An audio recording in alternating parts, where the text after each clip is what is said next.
κύριος δικαστής, αλλά μην ανησυχείτε. Πρόκειται για έναν πολύ δίκαιο άνθρωπο. Ναι, πάρα πολύ δίκαιο. Εμένα μου λες, πληρωμένος είναι κι αυτό. Σίγουρα πληρωμένος. Σίγουρα. Σε κανέναν δεν μπορείς να έχεις εμπιστοσύνη σήμερα. Σε κανέναν απολύτως. Σε κανέναν. Ησυχία, παρακαλώ, ησυχία. Ξεκινάει η διαδικασία. Κατηγορούμενε, κατηγορήστε ότι εξαφανίσατε την ξαδέρφη σας και σφετεριστήκατε την περιουσία της. Τι έχετε να πείτε παρακαλώ γι' αυτό? Κύριε δικαστά, με όλο το σεβασμό μπορώ να πω κάτι? Ορίστε παρακαλώ, μιλήστε. Η Λιν ήταν μια πολύ καλή κοπέλα. Ζούσε πάντα προσφέροντας στους συνανθρώπους της. Ενώ όλοι οι άλλοι την εκμεταλλεύονταν. Ζούσαν εις βάρος της. Ο κύριος Λίο από εδώ είναι ένας νομοταγής πολίτης και άνθρωπος με αρχές. Πήρε βέβαια αυστηρά μέτρα, αλλά δίκαια. Αναγκάστηκε να τα πάρει. Κύριε δικαστά, μην τον ακούτε, κι αυτός πληρωμένος. Πληρωμένος! Κύριε δικαστά, δεν τη βλέπετε? Δεν ξέρει τι λέει. Πρόκειται για ένα σήμαντο υποκείμενο. Παρακαλώ. Μπορώ να μιλήσω, κύριε δικαστά? Ορίστε παρακαλώ. Εγώ είμαι ιδιοκτήτρια της Μισής Πόλης. Ωραία. Και πρόεδρος της φιλανθρωπικής εταιρείας. Έχω να πω ότι ο κύριος Λίο από εδώ είναι ένας εξαιρετικός κύριος. Κάνει μεγάλες φορές και βοηθάει τους φτωχούς. Κύριε δικαστά, να πω κι εγώ κάτι. Ναι, παρακαλώ. Είναι τόσο καλός που τον κάναμε πρόεδρο του εμπορικού μας συλλόγου. Ησυχία παρακαλώ, ησυχία. Λοιπόν, οι μάρτυρες κατηγορίας. Μάρτυρες κατηγορίας παρακαλώ. Κύριε δικαστά, δεν τους βλέπετε? Ένας προς ένας.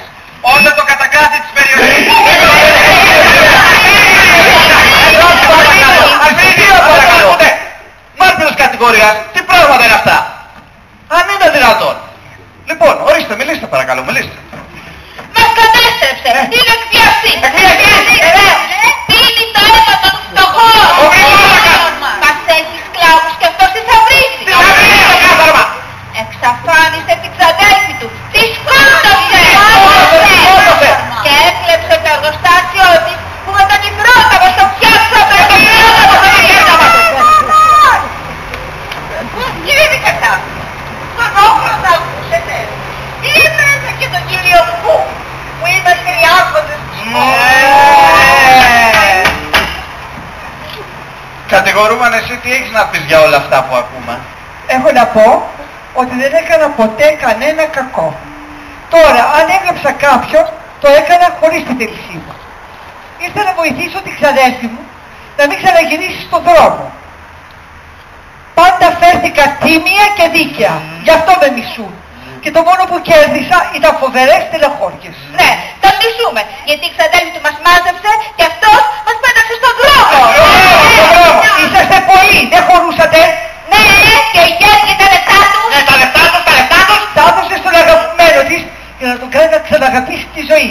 Πα, γι' αυτό εσύ μετά ήθελε στη Λί να την παντρέψει με τον κύριο Κούκα παντά τα λεφτά. Ναι. Φέρε το λόγια. Ο Κουκ την αγαπούσε, τη σεβότανε. Ενώ ο άλλος, ο εκμεταλλευτής που κρύβεται τώρα από πίσω, δεν την αγάπησε ποτέ.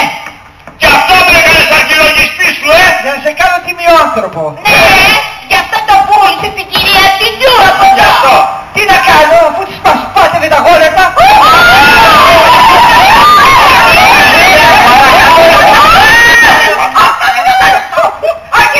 Μα δεν μας συζητήσει τέτοιο θέμα. Μα κύριε πρόεδρε, σας παρακαλώ τώρα με λεπτομέρειες θα ασχολούμαι. Εγώ έχω την προκειμένη υπόθεση. Παρακαλώ κύριε δικαστά, ακούστε με. Είμαι σίγουρος ότι από το βάθος του μαγαζιού άκουσα το κλάμα της Λιν. Είμαι απολύτως σίγουρος. Το άκουσα κι εγώ. Ορίστε το άκουσε η κυρία. Βέβαια, το κλάμα της το ξέρεις πολύ καλά και την έκανες πάντα να κλαίει. Εγώ την έκανα πάντα ευτυχισμένη. Δεν την αγάπησες ποτέ. Και αυτά τα λες εσύ γιατί ήθελες να την πουλήσεις στα λεφτά για τα λεφτά. Εσά δεν τα αγάπησε ποτέ η Λιν. Θα ήθελε για να κάνει καλό στους φτωχούς. Ναι, αυτή όμως έκανε το καλό και εσύ της έκανε τα κέρια. Ναι, γιατί αυτό το καλό που έκανε η καλοσύνη της ήταν που την κατάστρεψε. Ορίστε κύριε δικαστά, ο κύριος από εδώ μας λέει ότι οι καλές πράξεις μας κάνουν την καλή ζωή. Στάματε. Αυτός είναι λοιπόν ο χειρότερος Αυτό. εχθρός της. Εγώ είμαι ο καλύτερος φίλος της, ο μοναδικός. Πού λες, Πού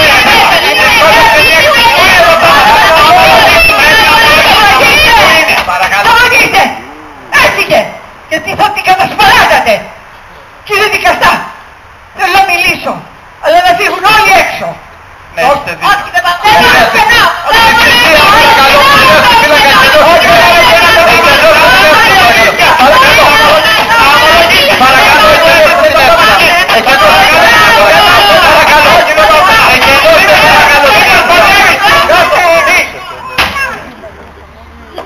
Ορίστε παρακαλώ, τώρα μιλήστε ελεύθερα.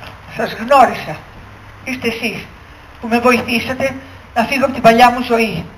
Ξέρετε, η εντολή σας να είμαι καλή και για τον εαυτό μου και για τους άλλους ήταν πολύ δύσκολη για μένα. Γι' αυτό έγινα και Λίο και Λίν. Είναι ακατόρθωτο για τους ανθρώπους να είναι καλοί και για τον εαυτό τους και για τους άλλους. Εντελώς ακατόρθωτο. Προσπαθείς να τους βοηθήσεις και αυτοί πάνε να σου κόψουν το χέρι. Όχι, δεν υπάρχει καλοσύνη καθόλου. Είδατε όλους αυτούς που τους βοήθησα ήρθαν να μιλήσουν για τα εγκλήματά μου. Δεν μπορώ να ζήσω σε αυτή τη ζωή. Κι όμως Λίν, μπορείς. Έχεις δύναμη, αντοχή. Μπορείς. Όχι, δεν μπορώ. Και δεν θέλω να ζήσω με τον κύριο Κουκ που με αγαπάει, είναι καλός, με σέβεται, με βοηθάει. Αλλά εγώ δεν τον αγαπάω. Αλλά όχι με το Σαν που αγαπάει μόνο τον εαυτό του και τα λεφτά. Δεν θέλω το παιδί μου να γνωρίσει ένα τέτοιο πατέρα. Κι όμως έχεις μεγάλη ψυχική δύναμη. Είσαι θαραλέα. Έχεις αντοχή, δύναμη. Δεν χρειάζεσαι τη δική μου τη βοήθεια. Δεν ξέρω ποια ήταν τα σχέδια του Θεού, αλλά ήταν πολύ βαριά για μένα. Τα λεφτά δεν φέρνουν την ευτυχία. Οι άνθρωποι χρειάζονται μόνο αγάπη και καλοσύνη. Μα δεν υπάρχει πουθενά. Γι' αυτό γίνονται αχάριστοι. Και όσο πιο πολλά τους δίνεις, τόσο πιο όπλιστοι γίνονται. Όχι, σας παρακαλώ, πάρτε με από αυτόν τον κόσμο και εμένα και το παιδί μου. Δεν πρέπει να σε πάρω. Μπορείς να συνεχίσεις. Θα τα καταφέρεις. Πίστεψέ με. Δεν έχεις ανάγκη τη δική μου τη βοήθεια.